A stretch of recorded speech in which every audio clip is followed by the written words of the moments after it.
بسم اللہ الرحمن الرحیم۔ السلام علیکم ورحمۃ اللہ وبرکاتہ۔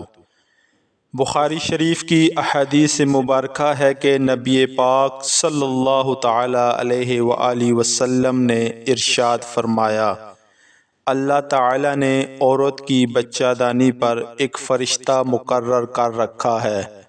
وہ عرض کرتا رہتا ہے، اے میرے رب، ابھی یہ نطفہ ہے، اے میرے رب، ابھی یہ جمع ہوا خون ہے، اے میرے رب، ابھی یہ گوشت کا لوتھڑا ہے۔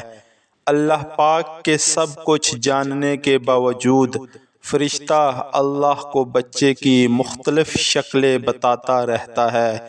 پھر جب اللہ تعالیٰ اس کو پیدا کرنا چاہتے ہیں تو وہ پوچھتا ہے، اس کے متعلق کیا لکھوں؟ لڑکا یا لڑکی، بدبخت یا نیک بخت، روزی کیا ہوگی، عمر کتنی ہوگی؟ چنانچہ ساری تفسیر اس وقت لکھ دی جاتی ہے جب وہ ماں کے پیٹ میں ہوتا ہے۔ مسجد نبوی میں سرکار دو عالم صلی اللہ تعالی علیہ وآلہ وسلم کی محفل لگی ہوئی تھی۔ صحابہ کرام تشریف فرما تھے۔ سرکار دو عالم صلی اللہ تعالی علیہ وآلہ وسلم نے صحابہ کرام سے سوال کیا، بتاؤ عورت کے لیے سب سے بہترین چیز کون سی ہے؟ تمام صحابہ کرام خاموش رہے تو حضرت مولا علی شیر خدا رضی اللہ تعالی عنہ اٹھے اور گھر تشریف لے آئے اور حضرت بی بی فاطمہ الزہرا رضی اللہ تعالی عنہما سے پوچھا کہ سرکار علیہ السلام نے سوال کیا ہے، عورت کے لیے سب سے بہترین چیز کون سی ہے؟ آپ مجھے اس سوال کا جواب دے تاکہ میں اللہ کے نبی کو بتا سکوں۔ تو حضرت بی بی فاطمہ الزہرا رضی اللہ تعالی عنہما نے ارشاد فرمایا، عورت کے لیے سب سے بہترین چیز جو ہے وہ ہے حیا۔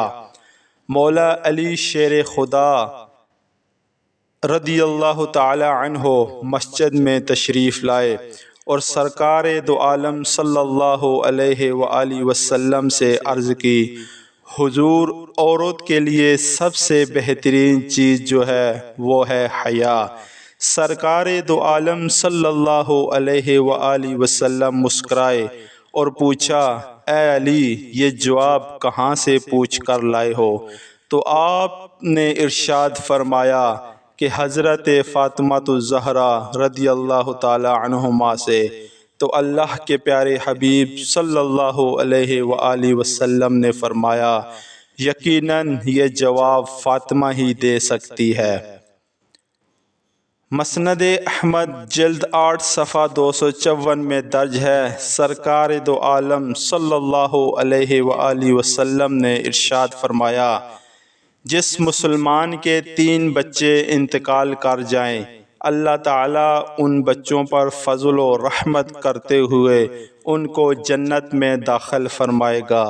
صحابہ کرام نے عرض کی، جس کے 2 بچے فوت ہو جائیں، فرمایا اس کے لیے بھی یہی اجر ہے۔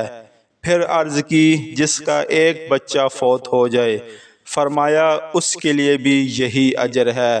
پھر فرمایا، اس ذات پاک کی قسم جس کے قبضہ و قدرت میں میری جان ہے، جس عورت کا کچا بچہ فوت ہو جائے، یعنی اس کا حمل ضائع ہو جائے اور بچہ مر جائے، لیکن پھر بھی وہ اس پر صبر کرے تو وہ بچہ اپنی ماں کو ناف سے کھینچتا ہوا جنت میں لے جائے گا۔